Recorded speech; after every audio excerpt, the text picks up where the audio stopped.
Bəzi hallarda qanunsuz əməllərin təməlində harınlamış, acgöz, gözü doymayan məmurların göstərişləri olub.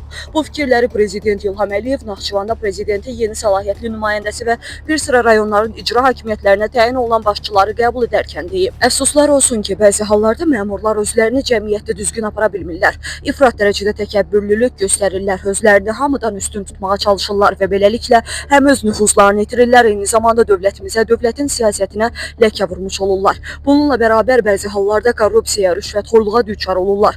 Azərbaycan ictimaiyyəti yaxşı bilir ki, əyri yola gedən hər bir dövlət məmuru nəticədə məhkəmə, qanun qarşısında cavab verməli olur və belə hallar əfsuslar olsun ki, bugün də var. Ancaq o da cəmiyyət üçün tam aydındır ki, heç bir qanunsuz hərəkət nəticəsiz qalmayacaq. Ona görə sizdən tələbim eyni zamanda xoşa gəlməz hallara qarşı ciddi mübarizə aparmaq, kadr siyasətində etibarlı, peşəkar və mənəvi cəhətdən təmiz kadrları seçmək, rəhbərlik edəcəyiniz bölgələrdə öz işinizlə mənim seçimimi düzgün olduğunu sübut etməkdir. Əks təqdirdə əlbəttə ki, lazımi ölçülər götürüləcəkdir. Qeyd edək ki, bugün ölkə başçısı bir sıra fərmanlar imzalayıb və Azərbaycan Prezidenti İlham Əliyev noyabrın 12-sində Ceyhun Cəlilovu Naxçıvan Muxtar Respublikasında Azərbaycan Respublikası Prezidentinin səlahiyyətli nümayəndəsi, Elxan İbrahimovu Bakı şəhəri Nəsimi rayon icra hakimiyyətinin başçısı, Natiq Ağayevi Balakən rayon icra hakimiyyətinin başçısı, Orxan Mürsəlovu Göyçay rayon icra hakimiyyətinin başçısı, Elfin Paşayevi Qax rayon icra hakimiyyətinin başçısı, Vüqar Novruzovu Göygöl rayon icra hakimiyyətinin başçısı,